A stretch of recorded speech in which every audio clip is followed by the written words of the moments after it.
So my name is Julius Bayor. So I will discuss what is the psychology. So psychology is came from the Greek word psyche, which means mind, and logos, which means study. The one who study human behavior and mental process are called psychologists.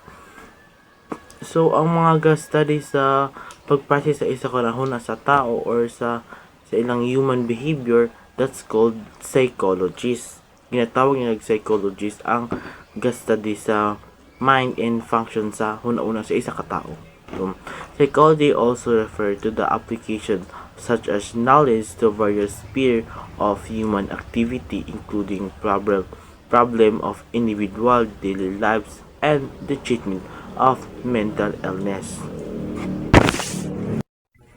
So before I proceed my topic, I will also discuss what's so interesting when it's come to psychology. So first, we begin appreciate the interaction of our biology and environment and experience in determining who we are and how we have.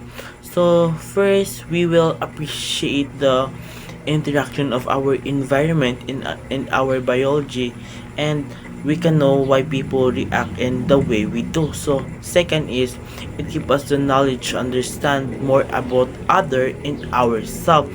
So it is very important because makasabot ta sa mga hinaing sa ubang tao nga atong nakapalibot sa ato, and it also help us to connect with other and can mean the difference between a life we live and a life of challenge.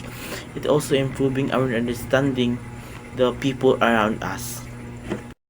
Like what I said, psychology, it is the study of mind and behavior, or the scientific study of mental process and of behavior. So it is a subject matter including the behavior of human, non-human, both conscious and non-conscious phenomena.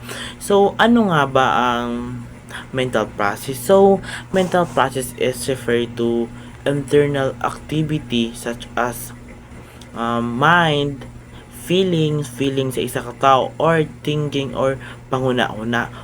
While on the other hand, the behavior, it is the outward action or reaction such as talking, facial expression, and experiencing and movement. So kasagaran sa behavior, more on the experience sa katao or mga facial expression niya or iyang mga movement nga iyang gipanglihok.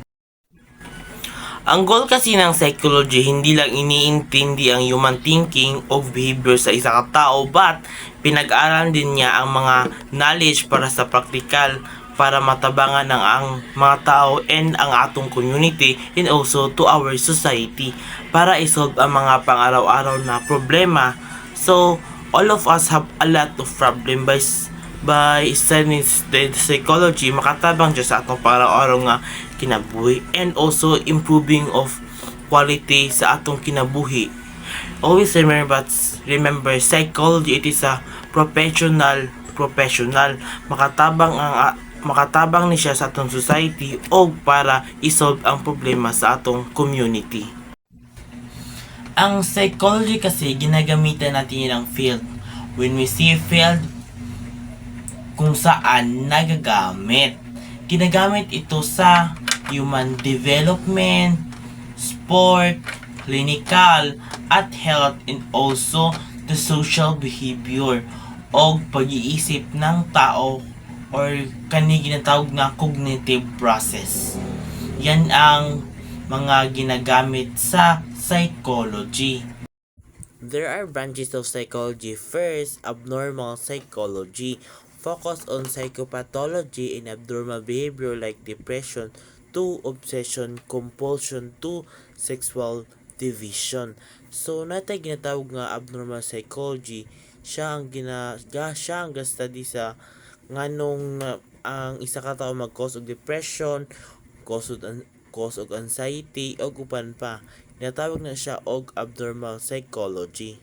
Next, natay ginatawag nga social psychology, which means involved gyapon sa branches of psychology. So social psychology seeks to explain and understand social behavior and looks at diverse topics. So it's typically explain human behavior as a result of relationship between mental mental state and social situation, studying social condition under which thoughts, feelings, and behavior occur and how the variable influence. So more on the social psychology, more on na-influensyahan siya. More on na-influensyahan siya isa ka tao mo na ginatawag nga social psychology. Next is experimental psychology. Utilize scientific method to research the brain and behavior. It's referred to work done by those who apply experimental method to psychological study and underlining the process. Natay ginatawag na comparative psychology, siya ang ga-study sa mga hayop and also nganong ang hayop mag development, nganong hayop mo istorya, nganong hayop maglakaw, o nganong ang uban hayop kay maminaw. So mo na gitawag na comparative psychology. Tas natay ginatawag na personality psychology, focus on pattern of thoughts, feelings, and behavior that make a person unique. Personality also pertain to the pattern of thoughts, feelings, social adjustment in behavioral presently exhibit over time that strongly influence one's expectation, self-perception, value, and attitude. Environmental and situational effect on behavior are influenced by psychological mechanism within a person. Personality also predict human reaction to other people, problem, and the stress. Next is educational psychology, concerned with school teaching psychology, student concern in school issue. So, educational psychology is the study of how human learn and retain knowledge, primarily in educational setting like classroom o sa uban pa.